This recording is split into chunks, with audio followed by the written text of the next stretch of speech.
Welcome to AB coaching classes. जिस तरीके से हमने अभी 12th की कुछ वीडियोस शूट की है, उसके अलावा हम अभी 11th का चैप्टर शुरू करने जा रहे हैं। तो ये 11th का जो चैप्टर है इसका नाम है डेप्रिसिएशन। ठीक है, चैप्टर तो पहले 11th के और भी काफी सारे हैं, लेकिन अभी थोड़ा मिड सेशन चल रहा है तो इसमें मैं स्टार्ट करता हूँ डेप्रिसिएशन।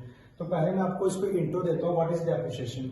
तो ये चैप्टर का नाम हमारा डेप्रिसिएशन आ गया। डेप्रिसिएशन मीन्स की it means decrease in the value of fix assets. मतलब कि अगर कोई हम फिक्स एसेट लेते हैं, फिक्स एसेट क्या होता है, जो कि हमारी कंपनी में लॉन्ग रन के लिए पड़ा रहता है हमारी फर्म में, जैसे land, plant and machinery, furniture हो गया और मशीनरी हो गया, ये सारे हमारे फिक्स एसेट्स हैं।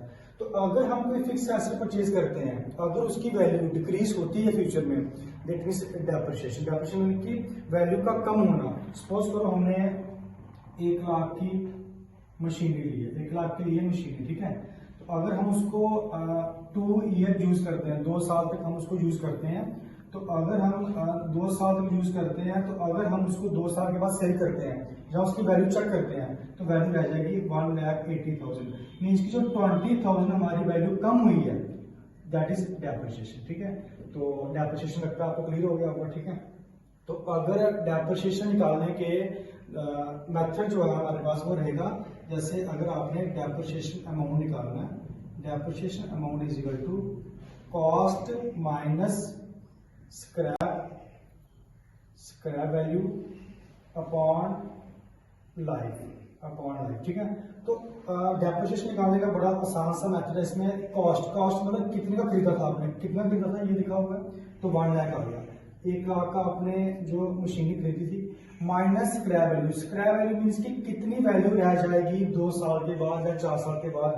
तो अगर हम इसको देखें तो रफ लैंग्वेज में तो ये क्वाड वैल्यू कहते हैं, हम इसको क्वाड वैल्यू जो रह जाएगी हमारी लास्ट 2-3 साल 4 साल के बाद। ठीक है, तो वो वैल्यू रह गई थी हमारी कितनी, वो क्वेश्चन में गिवन होती है। जैसे आपकी वैल्यू या फिर 10,000, ठीक है, क्वेश्चन में दी होती है। तो लाइफ अगर इसकी 5 साल है, तो इसको हम बड़े सिंपल तरीके से निकाल सकते हैं। 1 लाख माइनस 10,000 तो आ गया 90,000, डिवाइड बाय 10 करके जो आपका आंसर आएगा वो आपका आंसर यहाँ पे आ जाएगा। ये है आपका डेप्रिसिएशन अमाउंट निकालने का फॉर्मूला। यानी कि डेप्रिसिएशन कई क्वेश्चन में आपको परसेंटेज दी गई होगी, अगर क्वेश्चन में परसेंटेज गिवन है तो वेल एंड गुड है। फिर क्या करेंगे, जैसे 1 लाख है, 1 लाख मल्टीप्लाई जैसे 10% है, तो आ गया 10,000 आपकी डेप्रिसिएशन वैल्यू होगी। अगर आपको परसेंटेज क्वेश्चन में गिवन नहीं है, तो फिर आपको फॉर्मूला लगाना पड़ेगा, जिसका फॉर्मूला क्या है, cost minus scrap upon life. Cost होती है कीमत जितने का परचेज किया, माइनस करना है स्क्रैप वैल्यू, वो वैल्यू आपको क्वेश्चन में गिवन होगी, अपॉन लाइफ भी आपको क्वेश्चन में गिवन होगी। इस तरीके से आपने डेप्रिसिएशन अमाउंट आप निकाल सकते हो। ठीक है, तो अभी हम डिस्कस करेंगे, क्वेश्चन डिस्कस करेंगे, जिसके हेल्प से आप इस चैप्टर को बड़ी सिंपल तरीके से समझ लोगे। तो डेप्रिसिएशन निकालने के हमारे पास यहाँ पे 2 मेथड सिंपली दिए हैं। एक दिया होता है स्ट्रेट लाइन मेथड, दूसरा है written non value method. Straight line method के अंदर 2 मेथड जिसके इस चैप्टर को निकालने के, तो आज हम डिस्कस करेंगे स्ट्रेट लाइन मेथड। ठीक है, स्ट्रेट लाइन मेथड का एक क्वेश्चन मैंने बोर्ड पे साफ साफ लिखा हुआ, हम उसको डिस्कस करेंगे। जैसे मैंने लास्ट वीडियो में आपको थोड़ा इंट्रो दिया था, तो अब उसको इंट्रो को इम्प्लीमेंट करने जा रहे हैं। जैसे एक मशीन है हमारे पास, क्वेश्चन में दिया होगा आपको, वो 1 अप्रैल 2015 को हमने परचेज की है 35,000 की, ये बात क्लियर है। फिर स्क्रैप वैल्यू दी गई है आपको 5,000 रुपया, ये क्वेश्चन में दिया गया होगा। लाइफ उसकी है 5 साल। मेथड कौन सा है, साफ साफ क्वेश्चन में दिया होता है आपको स्ट्रेट लाइन मेथड। ठीक है, 3 साल का आपको अकाउंट बनाना है, यानी कि 3 साल के बाद हमने चेक करनी है कि उस मशीन की वैल्यू क्या है। ठीक है, उसके बाद 31 मार्च को हमारा जो अकाउंट है वो क्लोज होता है फाइनेंशियल ईयर। ठीक है, अब हम देखेंगे कि इसको हम अकाउंट को किस तरीके से बनाएंगे। ठीक है, तो सबसे पहले हम लिखना है 1 अप्रैल 2015 को लिखना है टू बैंक अकाउंट। ठीक है, और ब्रैकेट में आपने कर लेना परचेज, यानी कि आपने परचेज कितने की है, तो कितने की थी आपने 35,000 की। ठीक है, ये 35,000 की आपने परचेज की। ठीक है, फिर आपने 2 लाइन छोड़नी है, इसका टोटल करना। ठीक है, यहाँ पे आ गया 35,000 और सेम आपका यहाँ पे आ जाएगा 35,000 आ गया। ठीक है, बिल्कुल सेम आना चाहिए आपको, सेम लाइन में। ठीक है, 35,000। ठीक है, अब देखो जो वैल्यू चेक करनी होती है वो 31 मार्च को चेक करनी होती है, वैल्यू कितना नुकसान हुआ हमें, कितना डेप्रिसिएशन हुई। ठीक है, अब 1 अप्रैल से लेके इसका ईयर खत्म कब होगा? 31 मार्च को, ठीक है। ये तो आपको पता है, कॉमर्स के स्टूडेंट हो आप लोग। 31 मार्च 2000, देखो यहाँ पे 2015 है, जब अगला साल आएगा 2016 हो जाएगा, ठीक है। 16 हो गया, तो यहाँ पे क्या आएगा? Bye depreciation account. अब डेप्रिसिएशन हमारी कितनी आई है ये हमें निकालनी पड़ेगी फॉर्मूला पुट करके, जो मैंने पिछली वीडियो में आपको शो किया था, ठीक है। अब फॉर्मूला क्या है ये यहाँ पे डिस्कस करेंगे। डेप्रिसिएशन अमाउंट का फॉर्मूला जो है वो है cost minus scrap value upon life, ठीक है। तो कॉस्ट कितनी है, यानी कि कीमत कितनी है, कितने का परचेस किया था, ये आपको मेंशन है 35,000 का, तो ये आ गया आपका 35,000 माइनस स्क्रैप वैल्यू कितनी दी हुई है 5,000 का, तो 5,000 जहां आ गया। लाइफ कितनी दी हुई है 5 साल आ गया, ठीक है। तो अगर हम उसको सिंपली वेरीफाई करें तो 30,000 आ गया डिवाइड बाय 5, तो ये आ गया आपका 6,000, यानी कि 6,000 डेप्रिसिएशन आपको हर साल बियर करनी पड़ेगी एक मशीन के ऊपर, यानी कि हर साल आपको 6,000 का नुकसान होगा इस मशीन के ऊपर, ठीक है। तो ये आपका आ गया 6,000, ठीक है। डेप्रिसिएशन कितना हो गया 6,000 का, तो ये सेम अमाउंट आएगा, यहाँ पे आएगा बाय बैलेंस सीडी होता है कैरी डाउन, कितना अमाउंट की मशीन बच गई है। अगर 35,000 की थी, 6,000 नुकसान हो गया, तो 29,000 की आपके पास मशीन बच गई है एक साल के बाद, यानी कि एक साल के बाद अगर आप उसको बेचते हो तो वो बिकेगी 29,000 की, क्योंकि उसमें 6,000 का आपको नुकसान हो गया, ठीक है।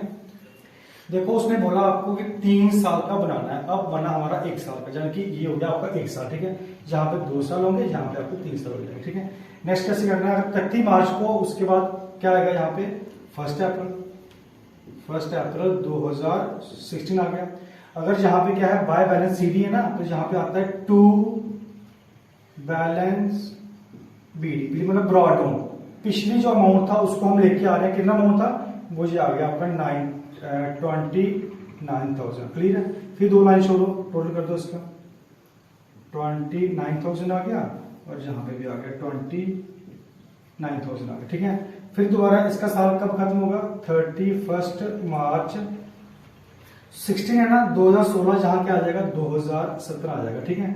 जहां पे फिर आपने वही लिखा है जो ऊपर लिखा था सेम, बाय डेप्रिसिएशन अकाउंट। अब डेप्रिसिएशन देखो मेथड कौन सा है, मेथड से पता लगेगा जहां डेप्रिसिएशन क्या आएगी। मेथड आपका स्ट्रेट लाइन मतलब कि जो पहले साल डेप्रिसिएशन होगी वही आने वाले सालों में सेम होगी। तो सेम कितनी होगी, अगर पहले साल आपको 6,000 रुपया तो जहां पे आपकी 6,000 आएगी, ठीक है। ये बात क्लियर है। तो यहाँ पे फिर डेट सेम आ गई, तो क्या लिखा हमने बाय बैलेंस सी। कितना पैसा बच गया, अगर 29,000 की वैल्यू है, अगर उसमें से 6,000 आपने और माइनस कर दिया, तो यहाँ पे आ गया आपका 23,000 आपकी जो वैल्यू है वो बच गई, ठीक है।